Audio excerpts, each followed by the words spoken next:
Hello again and welcome to a festive final score 2. Chris Morgan with me as always. He's been taking it easy on the turkey and the selection boxes, but he survived and he's going to enjoy a feast of Boxing Day action. Boxing Day, as always in the Danske Bank Premiership, meant Derby Day, and we had cameras at all 6 games and we have so much action to enjoy. Coming up first, the top 2 went toe-to-toe at Solitude. Cliftonville entertaining Crusaders in front of a sellout crowd. Just under 3,000 people packed into Solitude for one of the most highly anticipated North Belfast derbies in years. But the first half didn't live up to the hype. David McGowan was booked for this late challenge on Dermot O'Carroll, and the resulting free kick was fired wide by George McMullen. Crusaders had the best of the chances in the first half. Timmy Adamson headed into the palms of Conor Devlin from a Paul Heatley corner kick. Crusaders played some neat attacking football at times, and when the ball eventually fell to Joshua Robinson, his shot was fumbled by O'Neill and McCutcheon tapped in, but referee Raymond Hetherington adjudged the Scotsman to be offside. Defensively, Cliftonville were poor and Timmy Adamson should have capitalised, but he couldn't find the target. With seconds remaining of the first half, Robinson headed over a precise McKeown free kick. At the start of the second half, Cliftonville started to threaten. Stephen Garrett troubled O'Neill with this shot and Martin Donnelly pushed the rebound wide. Crusaders have been an aerial threat all season and Declan Cadell almost headed in a pinpoint Craig McLean cross, but Devlin was equal to his efforts. Adamson was a constant threat, and after some neat control and strength to hold off Mark Smith, his powerful shot was parried away by Devlin. With just over 20 minutes remaining, Joe Gormley was introduced to proceedings. But seconds after he came on, Colin Coates should have headed the visitors ahead.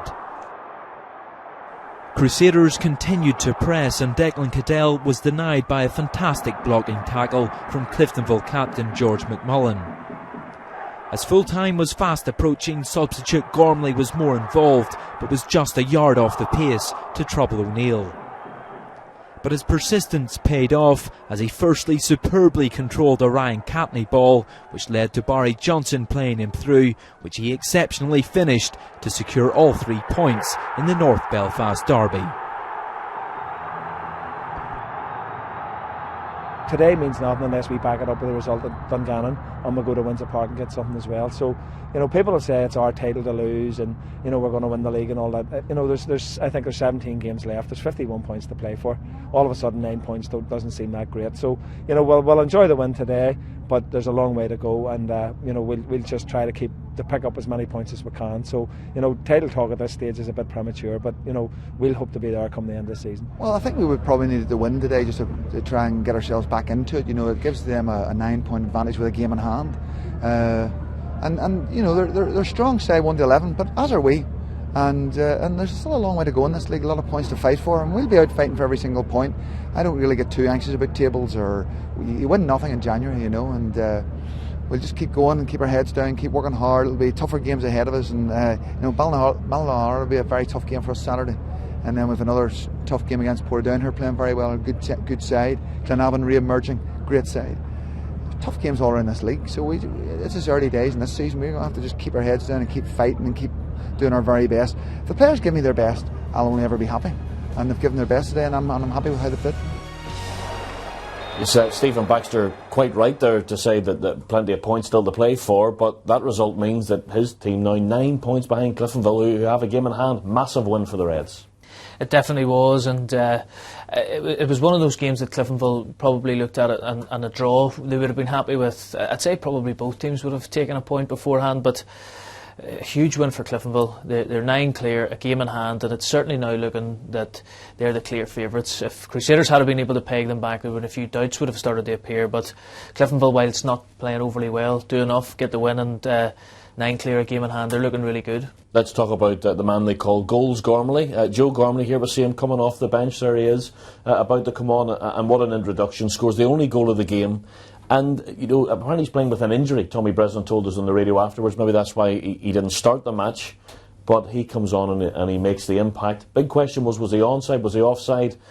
At the time I thought he was off. Look at it again, it's a great decision by the assistant Craig McLean, which is if he's playing him on.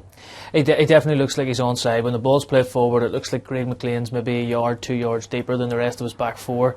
Gormley looks to be onside, and once he gets in, he's still an awful lot to do, but just that instinctive quality finishing that he comes up with without taking a touch, one hit and it's in the back of the net, and 3 points to Cliftonville. Big call for the same assistant at 0-0 in the first half. Gary McCutcheon this time. Gary McCutcheon, who had a very tight decision go against him at the Oval a couple of weeks ago. This is another tight one that goes against him, and the goalkeeper, Conor Devlin, is mightily relieved. He is, because it's a routine save for Conor Devlin, and he spills it. And again, when we've slowed it down and had a look at it, I think McCutcheon's onside, and he'd be disappointed because these decisions are so tight. And again, I referred to a couple of weeks ago when we talked about the McCutcheon goal at the Oval, that the advantage is supposed to go with the attacking player, but quite often it doesn't. And again, on this occasion, the linesman puts his flag up, and I think on this occasion he gets it wrong.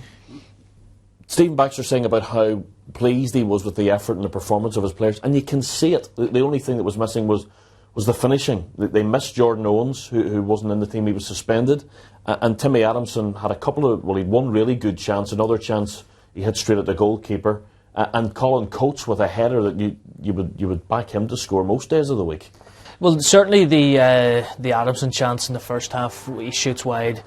He's enough time. You would expect Timmy would have expected to have finished that. That's to at least work the goalkeeper. Yeah, and it's not an overly difficult chance. Certainly on the second one, I think there's an awful lot of good work. Gets in front of the goal, and sometimes you strike it too well, and the ball just goes straight. If he maybe scuffs it slightly, it goes in the corner.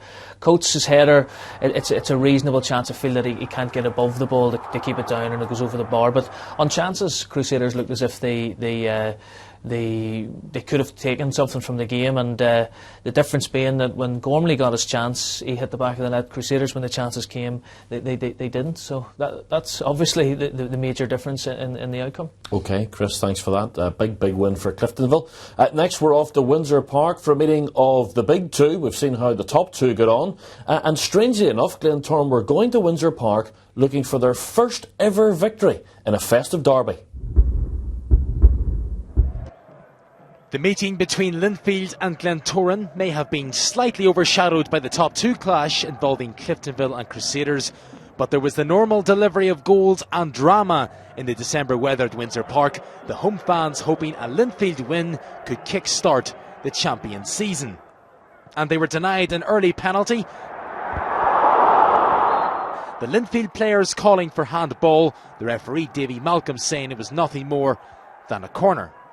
Then, a late Linfield tackle caused outrage, but Stephen McAlorum reacted poorly to the left of your screen, involved in an off-the-ball incident with Michael Galt. The Linfield players were furious, and the referee, after consultation with his assistant, showed McAlorum a red card.